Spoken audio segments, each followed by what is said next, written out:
Welcome to the Powercast with Charlie Johnson. I'm one of the world's leading fitness and transformation coaches. I'm going to be providing you with the tools to build your ultimate body and mind. So absolute pleasure today to have Gretchen Lidicker on the Powercast, expert and wizard all things CBD. So who's going to educate us on the future of potentially something else that can aid in terms of recovery, performance, and add some more value to all of our lives. So thank you very much for coming onto the show. Thanks so much for having me. Absolute pleasure. So if you give us a bit of a run through then about yourself, what you can do, and maybe your experiences with CBD.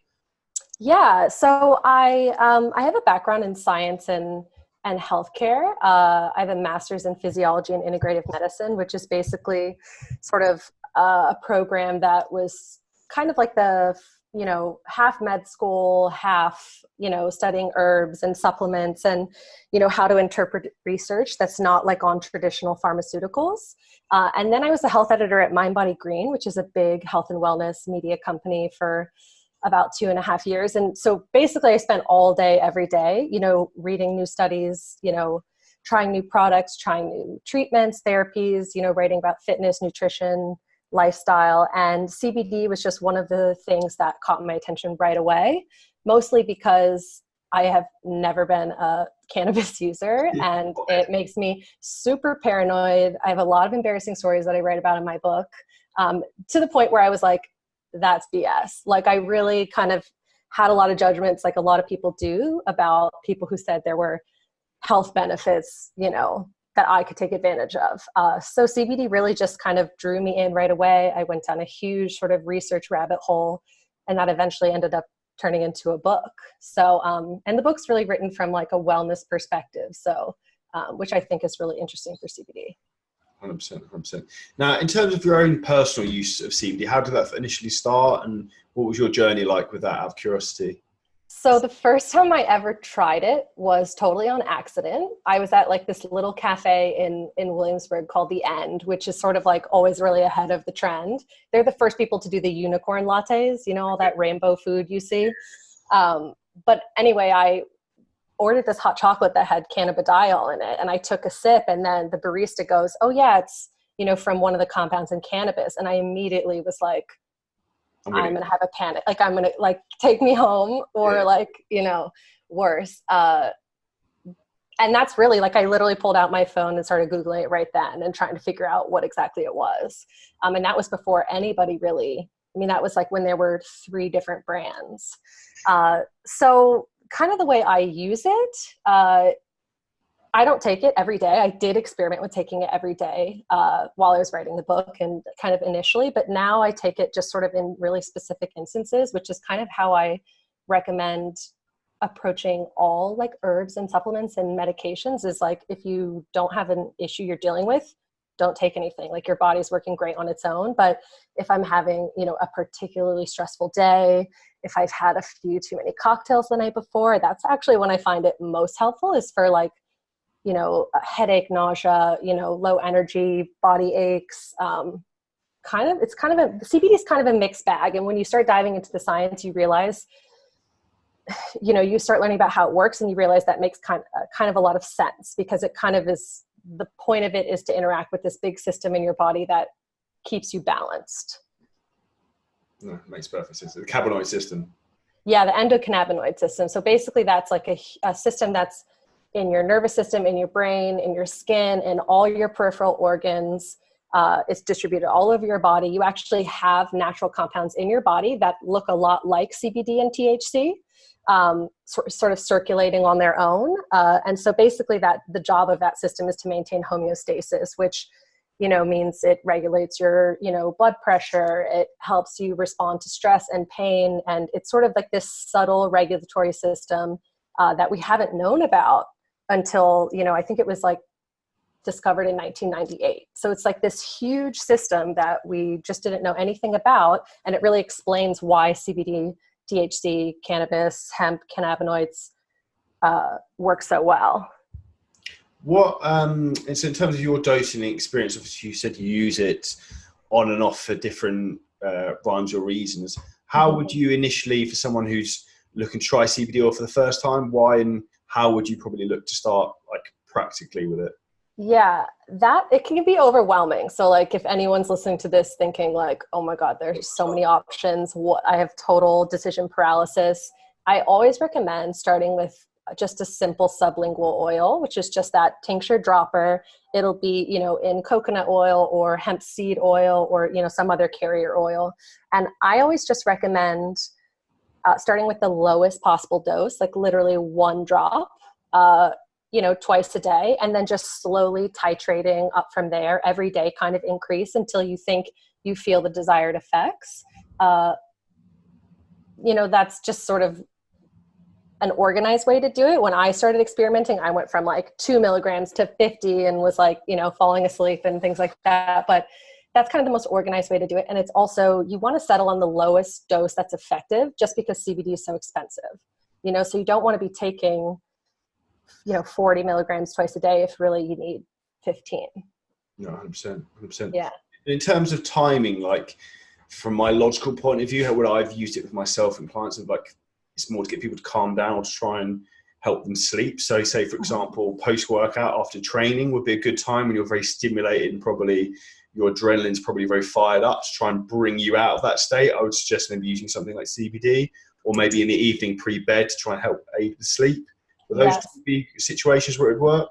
So those are really hard questions to answer about CBD because everybody responds. We all know everyone responds really differently to THC. Like someone can smoke weed and feel amazing and relaxed, and their friend next to them can smoke the exact same joint and feel like they're gonna, crawl out of their skin and be anxious and paranoid. So CBD is a little bit the same. Like doctors have said, some of my patients respond to 2 milligrams, some respond to 200. And that kind of applies to the time of day and when you want to take it too. Like some people, I don't take CBD at night because to me, I feel energized by it. Other people, especially if you're taking a low dose, higher doses are kind of like can cause fatigue, so that can help at night. But if you're just sort of taking a daily maintenance dose, I recommend taking it in the morning because sometimes it can keep you up, and people have reported that. So it kind of depends like on your specific, it goes back to the endocannabinoid system again. Like it depends on how your cannabinoid receptors are distributed throughout your body and, how your brain networks are connected. And it really seems to be like highly individual. Yeah. And it doesn't, it really stumps doctors. And that's why it's so hard to make, there are no official dosage recommendations for CBD because it's so different for everybody. And it doesn't matter if you're a man or a woman, how much you weigh, how old you are, none of like the normal,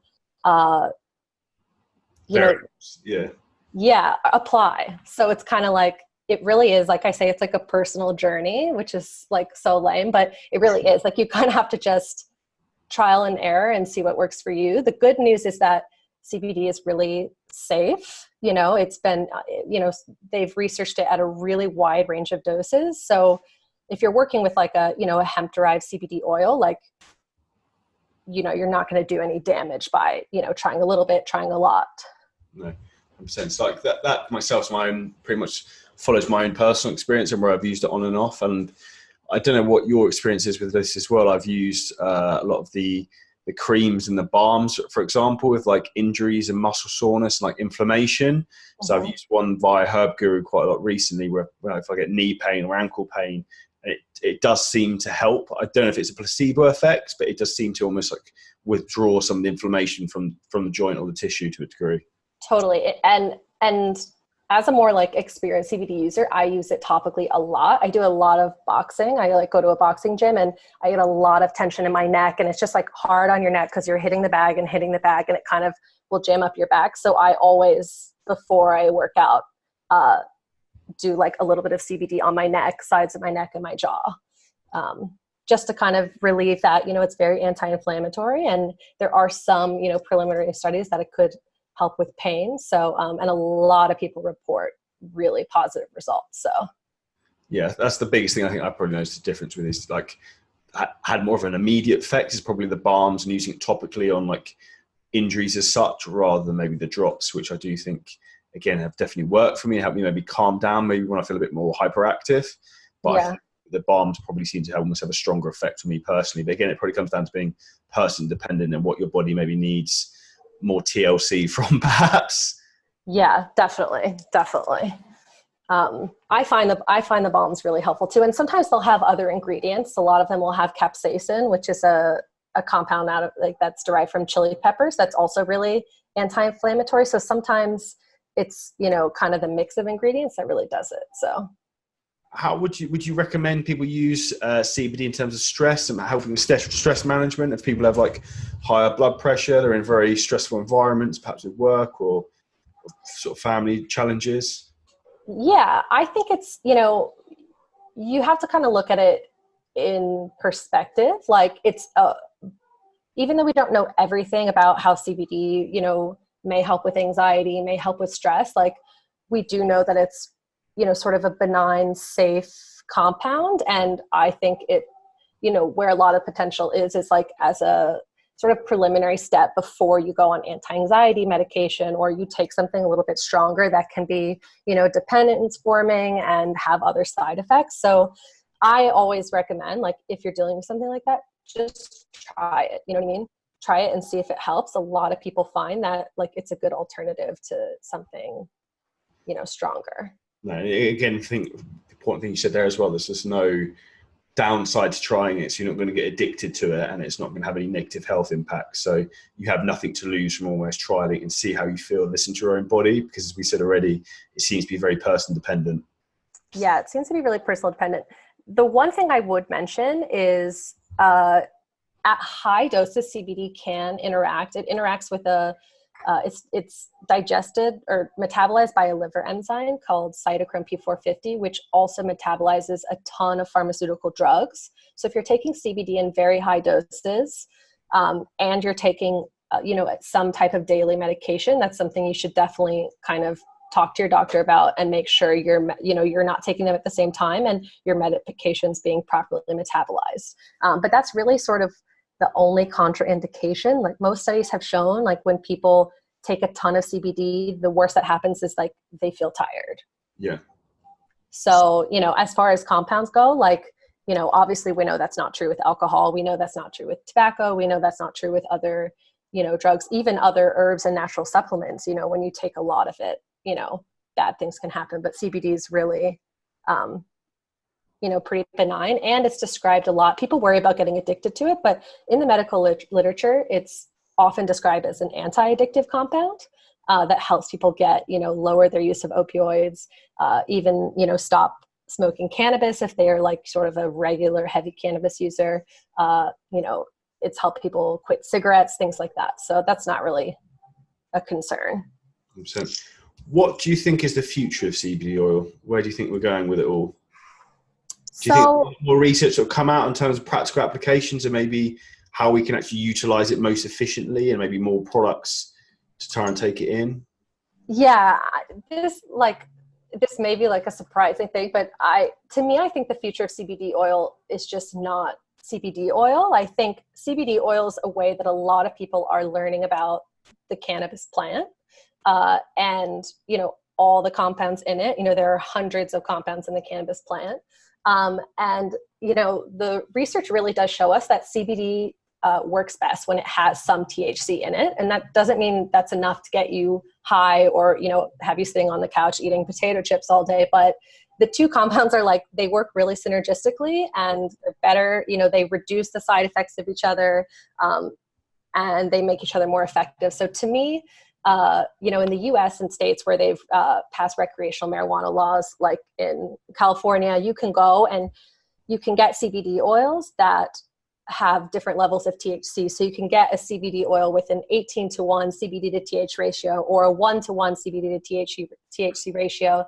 And to me, the future of, you know, CBD oil is that it's, you know, how can we manipulate the type of plant we're using? So whether it's, you know, really high in CBD and low in THC or sort of somewhere in the middle, and sort of link that to, okay, well, this ratio is best for anxiety. This ratio is best for pain. So I think it's like right now we're just using CBD, and everyone should always be getting a full spectrum CBD because that means it has all of the other cannabinoids and compounds found in the hemp plant in there. But I think we're going to dig even further, and it's just going to get a lot more specific. You know what I mean? It's not going to be just about CBD. It's going to be about specific strains for specific remedies, almost, to try and solve certain things. Exactly.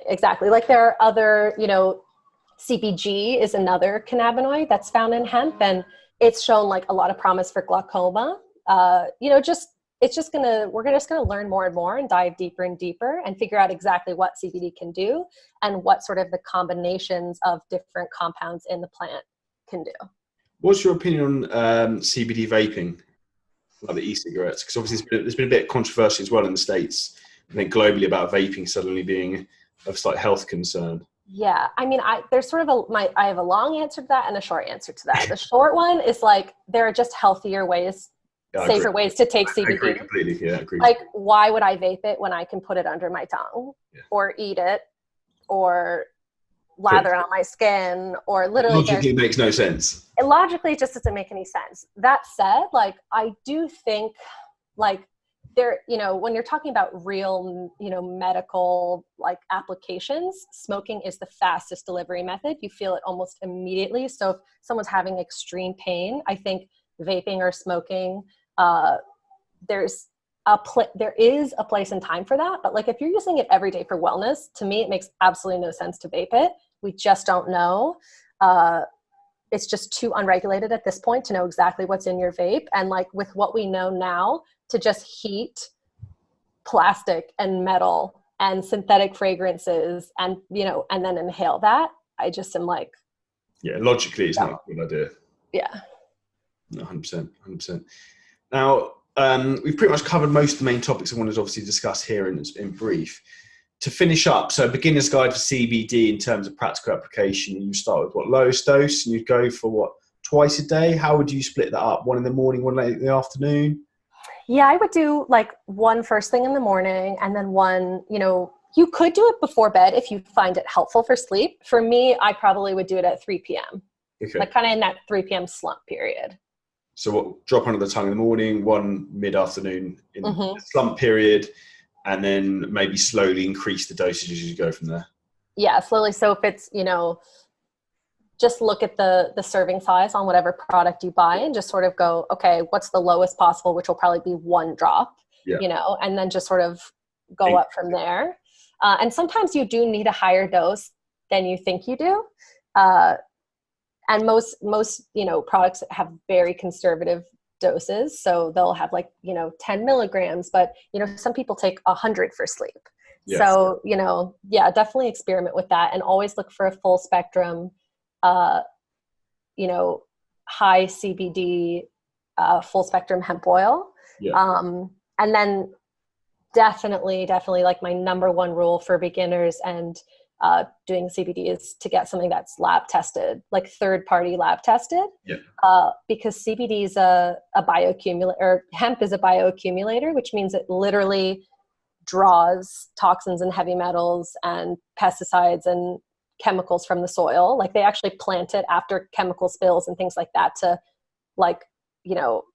revitalize the soil. So if you're buying something that's, you don't know where it's coming from, it hasn't been tested, like you could very well be ingesting all of those things without knowing. And there are no sort of like regulatory, government rules in place right now to protect you from that. Like that's sort of up to you when it comes to CBD, which, for better or for worse. So always look for something from a company that's very transparent about their testing practices.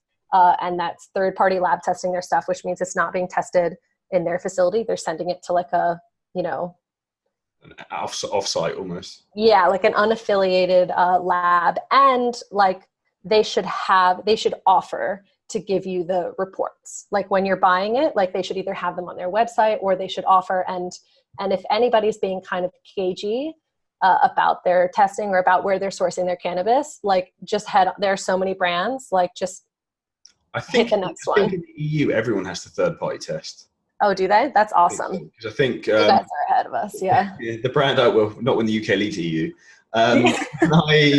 The brand I work with, Herb Guru, their pharma hemp products, they're all EU lab tested. So I'm sure it's part of perfect.